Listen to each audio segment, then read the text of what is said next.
You see this? This is the last pair of glasses I bought. And to try to explain what I'm going through, I passed by my brother's business. He has a business in the neighborhood where I lived. And I passed by his business on the bus. But before I passed by his business, I had been stalked unbelievably unrelentless. I didn't know what it was called and what it was. But what had happened is that it followed me from my old neighborhood, which is Cooper Young. It followed me in so many ways that I would hear the same utterance from people like, "How you doing? How you doing?" from strangers. And it followed me in the sense that there was a woman who lived in the house next door to me. You might think this sounds strange and crazy. She was Native American and she was from some tribe where the 10,000 Lakes, Minnesota. She was definitely a Native American mixed with white. Her son looked more Native American, but this woman was a number one gang stalker, torturer in ways you wouldn't even believe. Um, she did things like she had slight scoliosis of the spine. Her son was a vet from the Desert Storm. I call him PSTD. But anyhow, she was relentlessly stalking me in ways that, from the someone on the outside looking, said, "Oh, what's wrong with you?" She would drive her car, and sometimes she would be walking, so she could end up walking with me. And she would come on making advances, and I would just be nice to her. She had a little dog, a little miniature dog, and I had a cat on the leash. We lived next door, so I would talk to her. This is after the black kid who used to live next door. All the houses in the neighborhood duplexes. There was a guy between us. He was on the other side of the duplex. When he left, she really poured it on. She had some grandkids through her son, and he had to do this because the tree was extremely huge, and she hung up two nooses.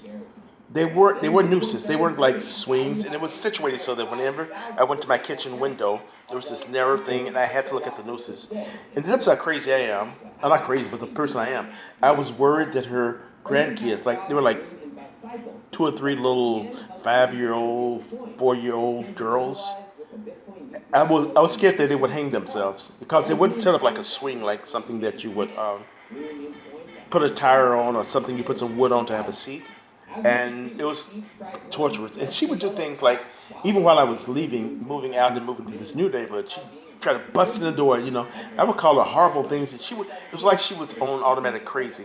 Then when I moved to this neighborhood, I'd never seen her in a grocery store with me the 4.5 years I lived over there. But when I came to this new neighborhood, she showed up at this place called Cash Saver at the exact time that I did. Now she would always be in there. I went specifically on Sundays early in the morning where people would be out. Memphis, they would be out at church or whatever. And I could just go there; it would be empty. And she did it 3 times. The first time she did it was a shock. And so I'm a grown man hiding from this little Native American woman. You know, she's coming to torture me again. And she did it a second time. And I don't know what I did, but I know the third time I just stopped and looked at her. Just stopped and stood and looked at her and didn't say nothing. It would look like I will kill you, kill your son, I will kill your grandchildren. When you're gang stuff, you won't understand it. But when I get to this house where I'm living now, met the neighbors, one guy, Junebug, and another guy. They followed me relentlessly to the same store, Cash Saver, or when I worked at the gym, relentlessly. They didn't follow me. They came as I was coming out. It was always after I was coming out. It went on, "Hey, how you doing?" Like a coincidence. I went to the Home Depot. "Hi, how you doing?" Every time I went to the gym, or the Home Depot, or to the tin and dime store or the gym, they all up in this little mall or to the Super Civic, and it got crazy. This is how spooky it gets. So the last time this guy, who actually went to the school that I did 10 years after, he was like, I'm 66, he would be 56 now. The last time I saw him at Super Save, he was like 4 or 5 checkouts over. It was very supernatural. He had like his 4 little grandkids or something, all these little kids. They didn't have anything as far as a shopping basket or stuff. He and his little 4 or 5 grandkids just turned and looked at me, and he said something to the checkout lady with nothing in his hand, nothing they bought, and he walked out. If you're targeted, you'll see a lot of supernatural crazy things. Like on this circuit where I used to walk, say down Poplar Avenue, say west to um, Cleveland, and then Cleveland south to Madison. Eventually, I get to the place where my brother had his business. I would be stalked by different people doing strange, different things. Like there was one incident where these 3 people, 2 were Mexican and one was a white girl, It was one Mexican male, one Mexican female, one white girl.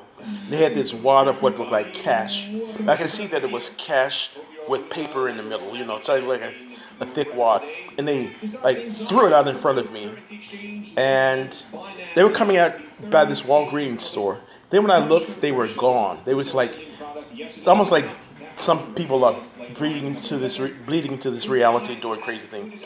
But I was stalked relentlessly. By the time I found out my brother had a store, I can tell you the crazy things I feel about weave. If I tell you that women in San Francisco don't wear hair weave, I never saw it in 35 years I was there. I saw full whole wigs, like a couple of women who worked.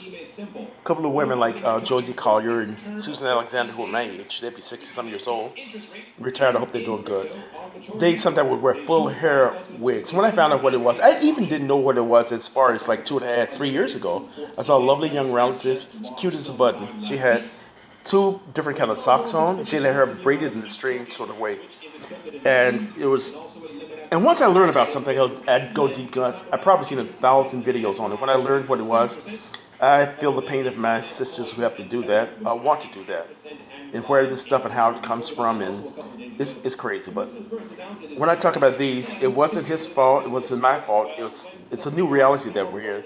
They're doing things to us that most people can't understand. Most people can't open themselves up to.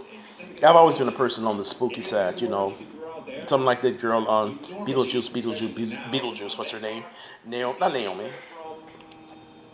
Whatever her name is, the one they call shoplifting.